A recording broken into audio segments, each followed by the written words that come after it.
සහෝදරවරුනි අපි සූදානම් නැහැ ජනපති පන්තියට අපේ නිර්ධන පන්තිය ප්‍රතිපත්ති පාවල දෙන්න. කිසිම තත්ත්වයක් යටතේ මුමනානික හේතුවක් නිසාවත් අපි ඒක කරන්නේ නැහැ. ඒක කරන්නේ නැහැ කියලා අපි සාතිකයක් දෙනවා. ඒ සාතිකය ඔබට අවශ්‍ය නැහැ. එයි අපි අපේ භාවිතාවෙන් අපේ සාතිකයක් දීලා තියෙනවා. අපේ ජීවිත බේරගන්න අපි කවදාවත් ඔබව අතහැරලා දාලා ගියේ නැහැ. අපේ ජීවිත ගලව ගන්න අපේ ජීවිතාන්ත දක්වා හිර දඬුවම් දෙනකොට අපි ජනපති පන්තියේ ඉදිරියේ දණින් වැටුනේ නැහැ. අපි ඒ වෙනකොට හිරේ ඉන්න තීරණය කරා. අපි දේශපාලන බිමෙන් අතුගාලා දාන්න යම් කිසි කෙනෙකුට ඕන නම් මෙන්න මේකයි කරන්න තියෙන්නේ. මේ රටේ සමාජවාදී විප්ලවය කරන්න එකයි තියෙන්නේ අපිට ඉස්සරලා.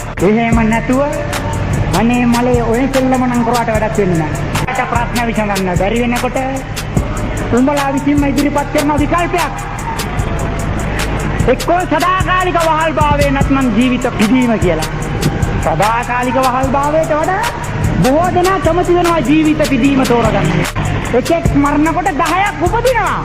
අපි එදා වගේම අද වගේම හෙටත් අපේ ජීවිතයේ අවසානයේ දක්වාම නිර්ධන පන්ති විප්ලවවාදීන් වශයෙන් අපි ජීවත් වෙනවා. නිර්ධන පන්ති විප්ලවවාදීන් වශයෙන් අපි කවදා හරි මරනකොටත් මරනවා.